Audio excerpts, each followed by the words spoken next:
E o Renato Rabelo, na sua intervenção inicial, fez referência a novamente os estudantes desempenhando um papel relevante no cenário político nacional, aí com a ocupação das escolas, das universidades, uma reação da juventude estudantil em relação a tanto a PEC 55 quanto a questão da reforma do ensino. Então, nós convidamos um dos educadores mais respeitados desse país, que é o professor Demerval Saviani, para discorrer sobre a reforma do ensino, ou melhor, a antirreforma do ensino. Então, com a palavra, o professor Demerval. Bem, eu queria inicialmente agradecer o convite, né, e dizer que, apesar das dificuldades, né, de agenda, eu procurei conciliar, porque considero que essa iniciativa é da maior relevância na conjuntura que nós estamos atravessando hoje, né, de debater e tentar esclarecer um pouco mais as questões que estamos enfrentando. Bom, para abordar essa questão da reforma do ensino médio, o primeiro ponto, a primeira pergunta é por que por medida provisória, né?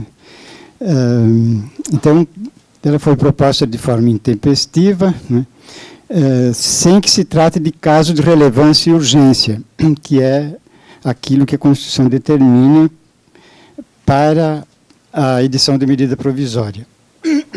Eu poderia discutir um pouco mais a questão da medida provisória, como é que surge e o seu parentesco com os decretos-leis, né?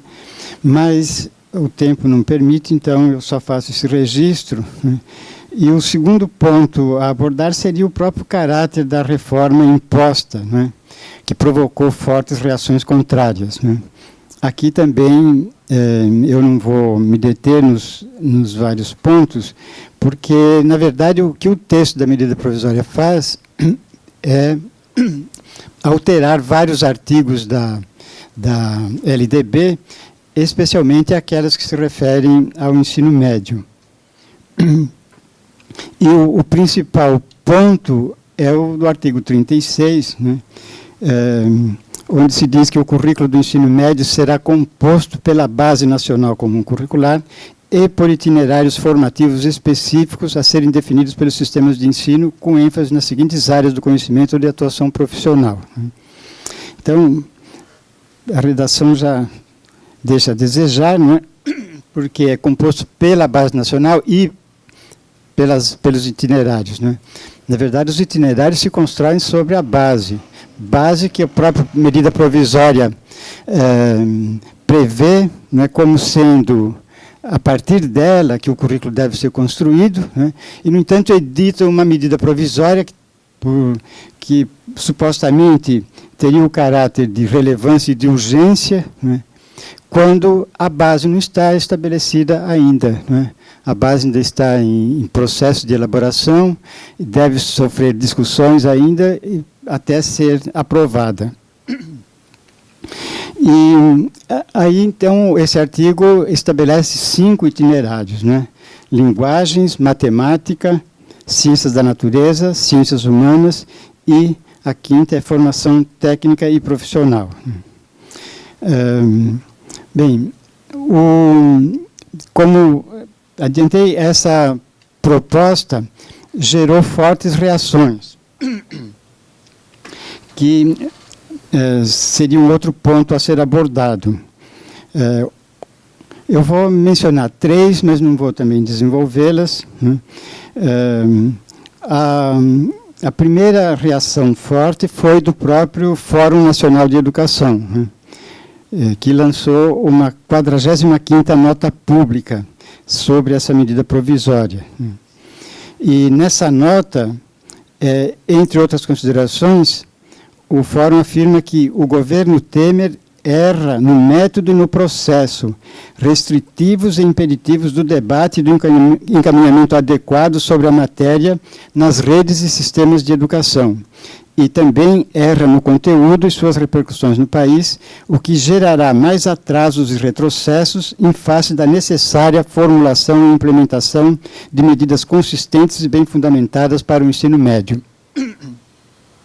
E, então, após fazer essa avaliação geral, o Fórum lista 23 pontos negativos contidos nessa medida provisória, nessa suposta reforma, ou nessa contra-reforma.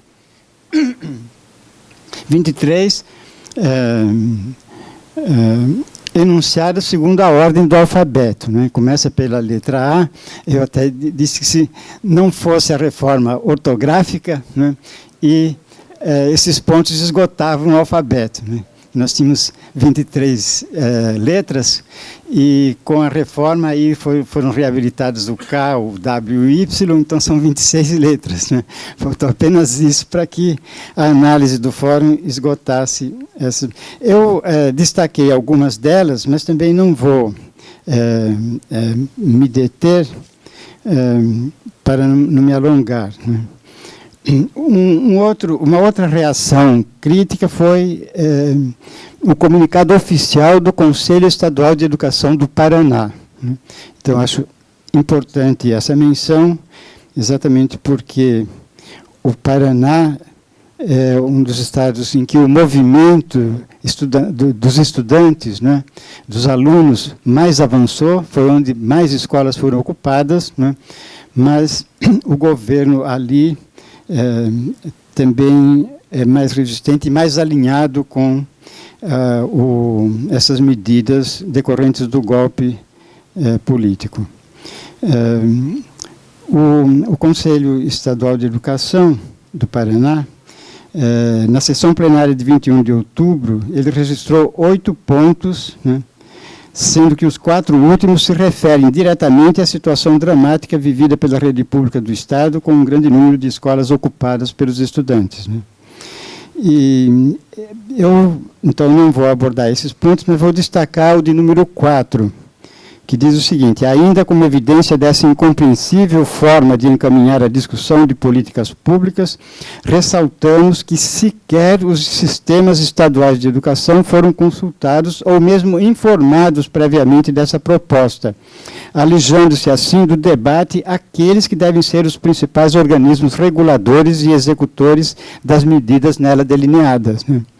Porque, de fato, essa mexida no ensino médio afeta diretamente os estados, as redes públicas estaduais, porque, pela própria LDB, a prioridade dos municípios é a educação infantil e ensino fundamental junto com o Estado. E a prioridade dos estados é o ensino fundamental juntamente com os municípios e o ensino médio. Então, o ensino médio é a responsabilidade básica dos estados, né? E a própria LDB também induz a isso, uma vez que determina que os municípios só poderão se dedicar a níveis de ensino ulteriores ao fundamental quando estiverem inteiramente atendidas às necessidades do ensino fundamental. E, mesmo assim, para além dos 25% que eles são obrigados a investir em educação por determinação da Constituição. Sabe? Então, isso, de certa forma, exclui os municípios de atuarem no ensino médio. Então, o ensino médio é atribuição dos estados, mas o ministro toma essa decisão, que o Temer acata, né, de uma medida provisória, né, que mexe com todo o encaminhamento e a estrutura do ensino médio, né, sem sequer informar aos estados que estava tomando essa medida. Outra reação foi uma nota pública do Conselho Estadual de Educação da Bahia, né, que começou a nota com a seguinte afirmação: em sua missão, o Conselho Estadual de Educação, em sua missão de representante da sociedade na gestão democrática do sistema estadual de ensino, vem, por meio da presente nota pública, externar sua contrariedade à medida provisória que institui a reforma para o ensino médio. Nesse instante, a contrariedade do Conselho se centra em duas premissas fundamentais que se relacionam mutuamente. A primeira é do método, né, a inadequação do método, e a segunda do conteúdo, né, posicionando-se contra o empobrecimento curricular preconizado pela reforma. Bem, então, feitas essas observações preliminares, eu vou fazer agora algumas considerações sobre o sentido dessa reforma, que eu vou enfechar em 4 perguntas. A primeira pergunta é: flexibilidade ou determinação camuflada dos itinerários? Porque veja que o argumento principal que tem circulado em favor dessa reforma é que é a flexibilidade, que ele torna o ensino médio mais flexível, propõe itinerários que os estudantes podem escolher e deixa a liberdade dos estudantes de escolher o itinerário que melhor lhe interessa, o que melhor lhe convém, né? Então, a pergunta é: flexibilidade ou pré-determinação camuflada dos itinerários, né? E aqui, para efeitos da gente compreender melhor isto, eu me reporto à reforma efetuada no período militar, né? A reforma baixada pela Lei 5692, de 11 de agosto de 1971, que reformulou os antigos ensinos primário e médio, que passaram a se chamar de primeiro e de segundo graus, né? Essa reforma pretendeu tornar o ensino de segundo grau universalmente profissionalizante, né? A chamada profissionalização do ensino de segundo grau, né?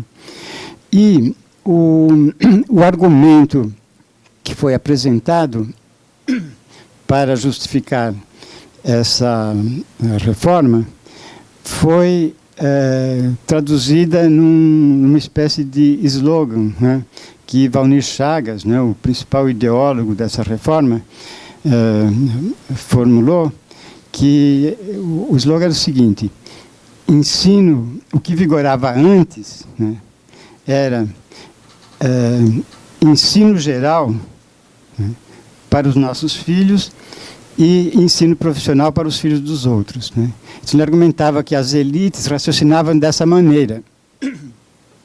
Então, reservavam para si o ensino geral, né, e obrigavam os outros, quer dizer, os trabalhadores, a se contentarem com o ensino profissional. Então, agora não, agora todos vão ter que ter um preparo para o trabalho, um preparo para o exercício profissional no mercado de trabalho. Todos, independentemente da sua condição social, cultural, de classe, etc., né? Então, ensino profissional para os nossos filhos versus ensino geral para os nossos filhos versus ensino profissional para os filhos dos outros. Bem, só que quando a reforma foi instituída, como é que ela foi proposta? Ela foi proposta nos seguintes termos, né? O ensino fundamental, o ensino chamado antes de primeiro grau, de 8 anos, né, ele deveria conter, nas 4 últimas séries, né, a sondagem de aptidões, né, visando a encaminhar a escolha profissional, que depois deveria ser objeto, né, do ensino de segundo grau, né, com a profissionalização. Mas, com o princípio da flexibilidade, que era também ali considerado um dos princípios chaves, né, da reforma do período da ditadura, então, pela flexibilidade, determinava-se que a terminalidade profissional era obrigatória, né, e a terminalidade ideal ou legal se dava ao final do ensino de segundo grau. Portanto, na conclusão do 3º ou 4º ano do ensino de segundo grau. Mas, nas regiões em que isso não fosse possível, ou nos locais, nos municípios em que isso não fosse possível, ou nas escolas em que isso não fosse possível, ou dentro de cada escola, aquelas crianças que não podiam estudar até o 11º ano lá, e o 12º ano, né, até o final do ensino de segundo grau, né? Então a terminalidade deveria ser antecipada, né? No 10º ano, no 8º ano, portanto, do ensino fundamental, no 6º ano, naquelas regiões mais atrasadas, com mais dificuldades, podia ser antecipada para o 6º ano, para o 4º ano, e aí se estabeleceu, então, a distinção entre terminalidade ideal ou legal e terminalidade real, né? Então, aquele slogan, ensino geral para os nossos filhos e ensino profissional para os filhos dos outros, foi metamorfoseado neste outro, né? Terminalidade geral ou legal para os nossos filhos, né? E terminalidade real para os filhos dos outros. Então, a flexibilidade aí funcionou não para permitir, né, que todos tivessem acesso ao máximo de formação possível, né, mas para justificar as desigualdades, né. Então, é isto que se pode verificar também no caso dessa reforma, porque são propostos aqueles 5 itinerários, mas os 4 primeiros, né, só serão viáveis para as elites, né, e há uma indução, né, de que a maioria da população, né, se encaixe no 5º itinerário da formação profissional, né, sob o argumento de que, com essa formação profissional, eles terão mais facilidade de ocupar um posto no mercado de trabalho, ou, para utilizar a linguagem atual, serão mais empregáveis, né, embora não haja garantia de que vão ser empregados, né.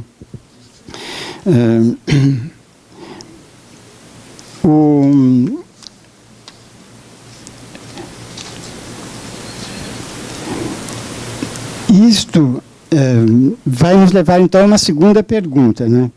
Liberdade de escolha dos adolescentes ou descarte da responsabilidade dos adultos, né, dos professores, né? Como é que se justifica, né, uma reforma que transfere para os adolescentes, né, uma escolha de um itinerário profissional, né, quando nós sabemos que os adolescentes não têm ainda condições de fazer essa opção, né. Quando nós constatamos que os jovens que entram para a universidade, que já concluíram o ensino médio e aí buscam, mediante vestibular, ocupar uma vaga nas universidades, não têm clareza da carreira a ser escolhida, não é? É muito frequente os jovens entrarem num curso superior, não é? E ainda no primeiro ano já desistirem e procurar um outro, ou vão para o segundo e de lá acabam desistindo porque entenderam que fizeram a escolha errada, né? Agora vai antecipar isso para os adolescentes de 15 anos, né, que vão já ter a escolha do seu projeto de vida, né? Quer dizer, isto não tem cabimento. Como é que vai se transferir? A responsabilidade aí é dos adultos, é dos professores de dar uma formação consistente para que os adolescentes possam ir tendo maior base, maior clareza sobre as condições em que a sociedade funciona, para ele poder se situar e ir definindo o seu caminho, né. A terceira questão, né, é relativa à proposta que aparece também na medida provisória de ensino médio em período integral, né. Isso está até na ementa da medida provisória, né. que indica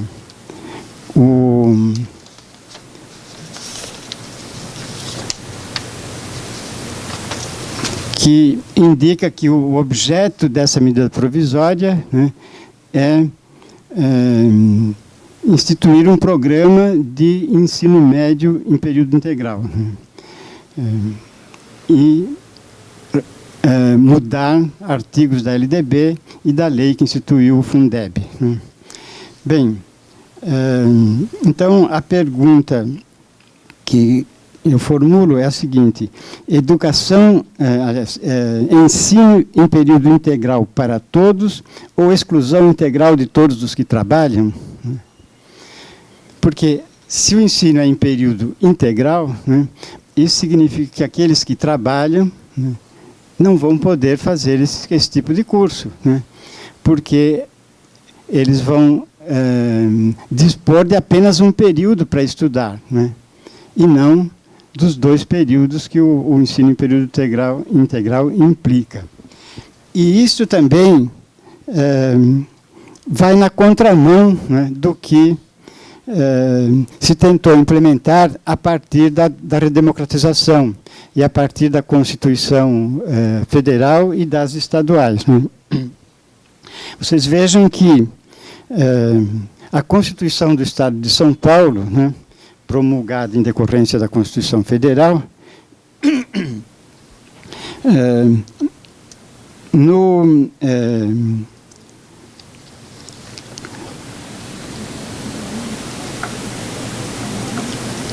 dos seus artigos, estabeleceu um parágrafo determinando que as universidades públicas estaduais deverão manter cursos noturnos que, no conjunto de suas unidades, correspondam a 1/3, pelo menos, do total das vagas por elas oferecidas, né.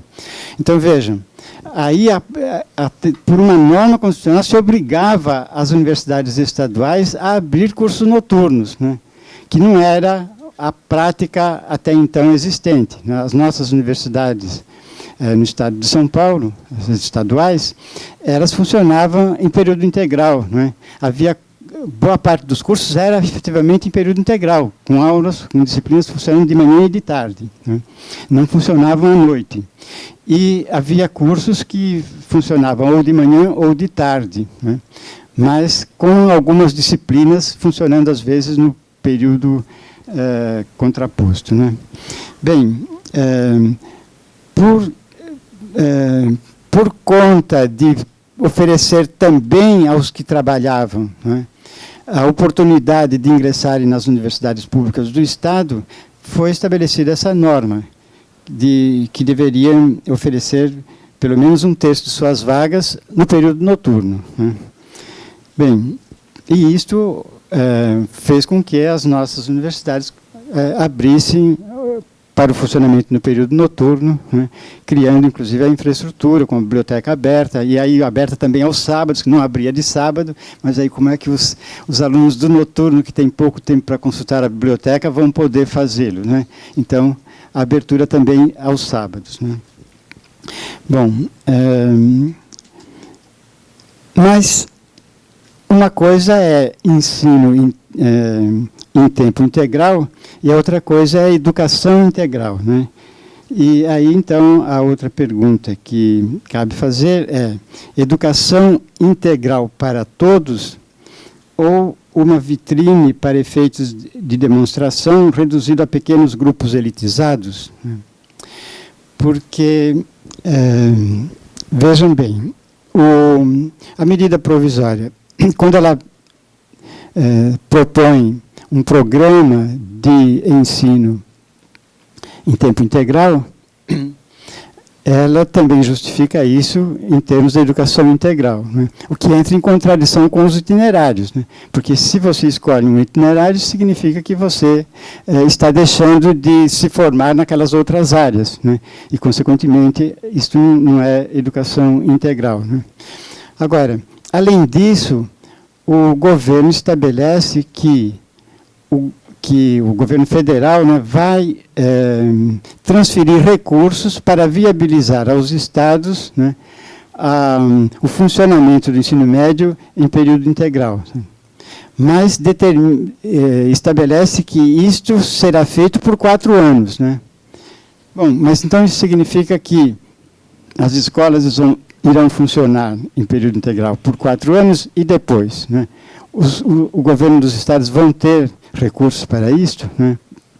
Então, é uma contradição que o mesmo governo, né, que encaminha uma PEC, né, uma proposta de emenda à Constituição, né, congelando os gastos públicos por 20 anos, né, estabeleça por medida provisória, e, portanto, com um grau de urgência para ser implantado o quanto antes, uma reforma do ensino médio em período integral. Né. Claro que o período integral exige muito mais recursos, né, porque você precisa aumentar, né, a infraestrutura, né, para funcionar em período integral.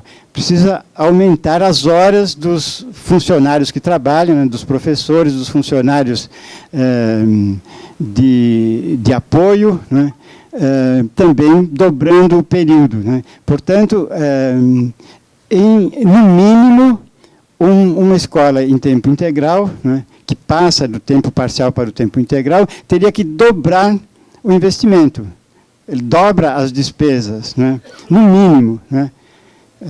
Seria mais porque há todo um investimento de infraestrutura, né, que já estava assegurado no período parcial, né, e não está no integral.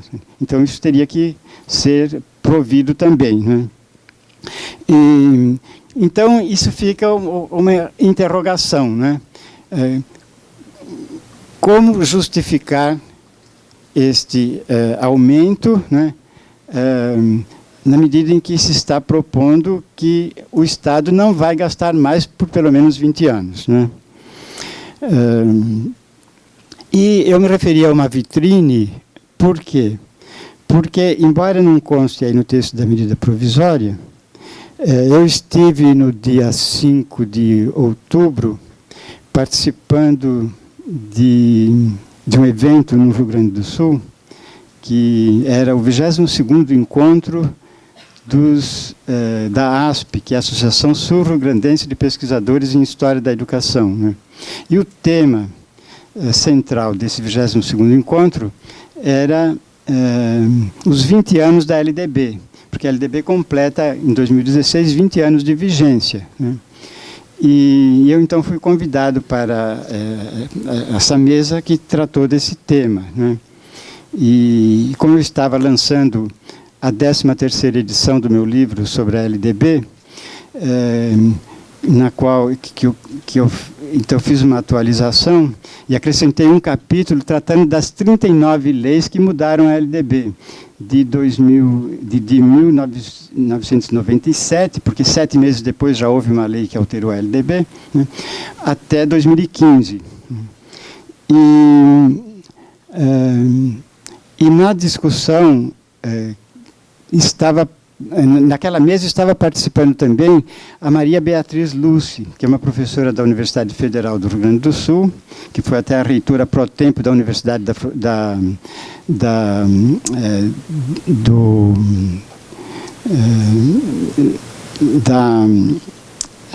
Universidade Federal do Pampa, né, que pega toda a metade sul do Rio Grande do Sul, e que foi também secretária de Educação Básica do MEC. Né? Então, lá ela deu a seguinte informação, que o plano do MEC é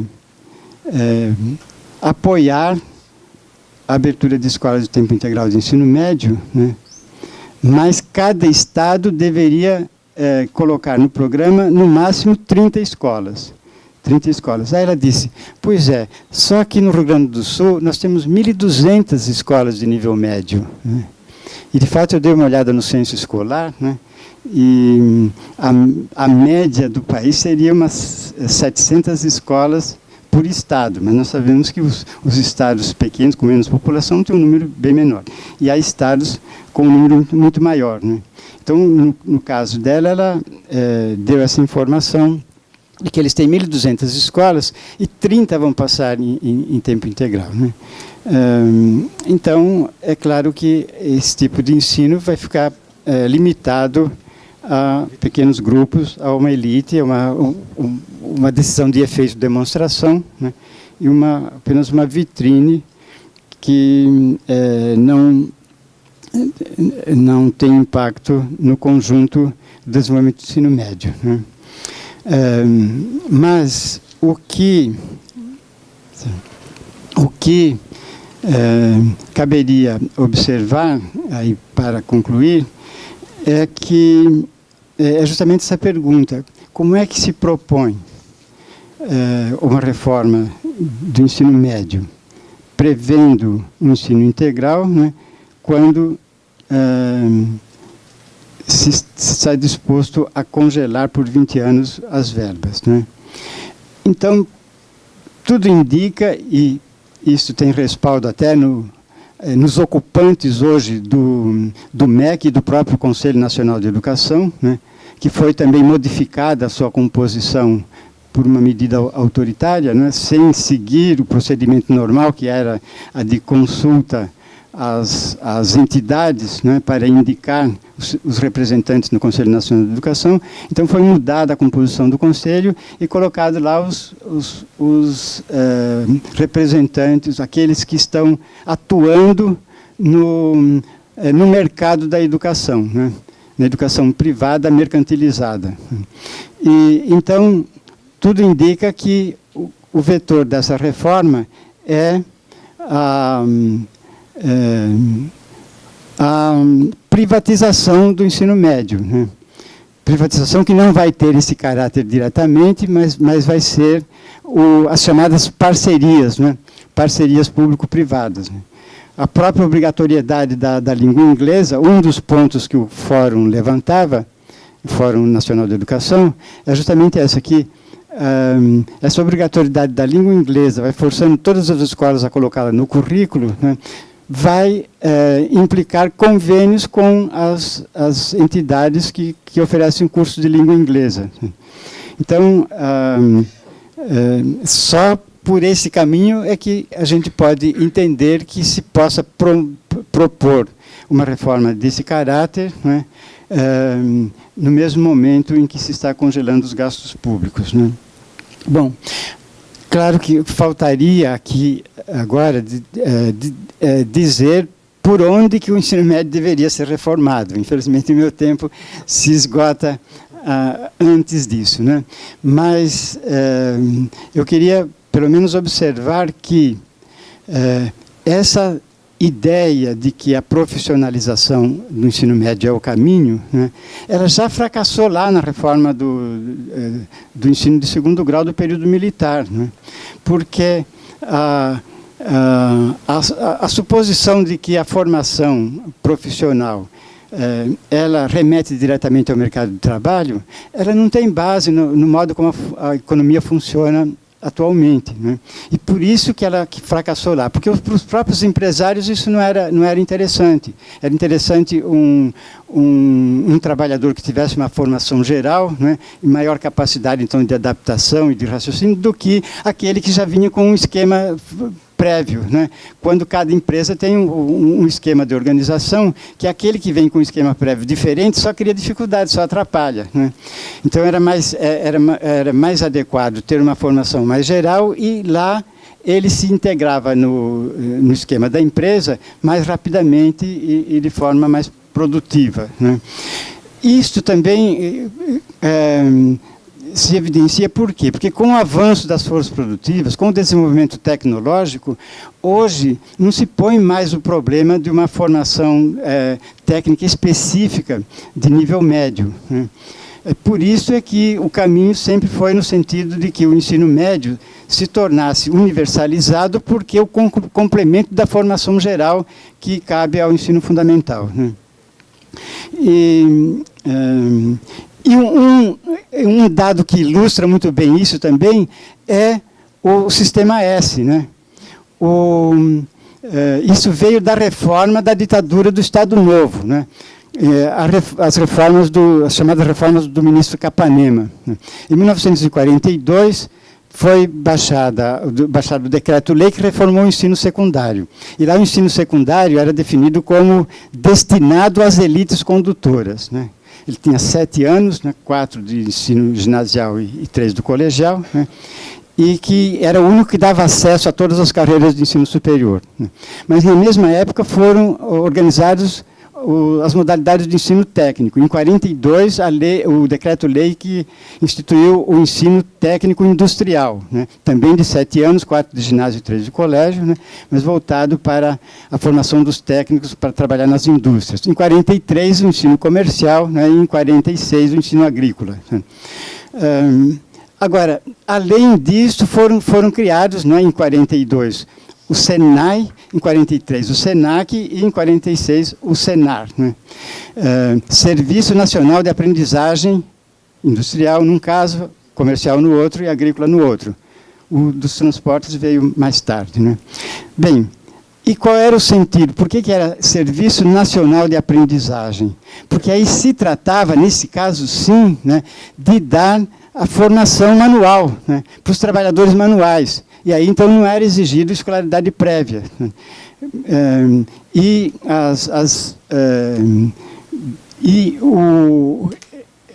Isto foi colocado sob a responsabilidade das empresas exatamente porque se tratava de dar esse treinamento técnico. As empresas, de início, não queriam aceitar, e aí Getúlio ameaçou de colocá-la para os sindicatos dos trabalhadores, né? Aí, então, as empresas pegaram e até hoje estão mamando nessa teta aí do Estado, pública, né, do chamado Sistema S. Bom, mas e o que aconteceu com esses organismos? Hoje, nós temos SENAI, SENAC, né, oferecendo cursos superiores e até cursos de pós-graduação, certo? Quando esses organismos, sim, era para formar o trabalhador manual, aquele que ia exercer as tarefas mais simples, né, e que não exigia escolaridade prévia, certo? Agora, esses organismos perderam a sua função de origem e se transformaram em instâncias de ensino superior e até de pós-graduação, certo? Então, o caminho da reforma seria outro, seria aquilo que Gramsci propõe, né, de uma escola unitária, né, não profissionalizante, mas de formação geral, que possibilitasse aos jovens, né, uma fundamentação consistente para eles se situarem na vida social, né, e na vida ocupacional. E que é o que eu tenho traduzido também, né, como um ensino médio unificado, né, cuja função seria, para além do ensino fundamental, que já deve dar a fundamentação elementar nas várias áreas do conhecimento, né, como indica o currículo clássico da escola elementar, do ensino fundamental, né? Mas no ensino médio isso deveria ser feito, né, examinando-se, né, como a ciência, né, se converte em força produtiva no âmbito do processo de trabalho. Né? Então, seria um ensino geral, né, mas que iria além do domínio dos rudimentos dos conhecimentos científicos e teria a tarefa de explicitar a forma como a ciência se converte em força produtiva. E um dos elementos chaves disso agora é a questão das tecnologias eletrônicas, né, que hoje está disseminada e todo mundo usa e quase ninguém sabe os fundamentos disso.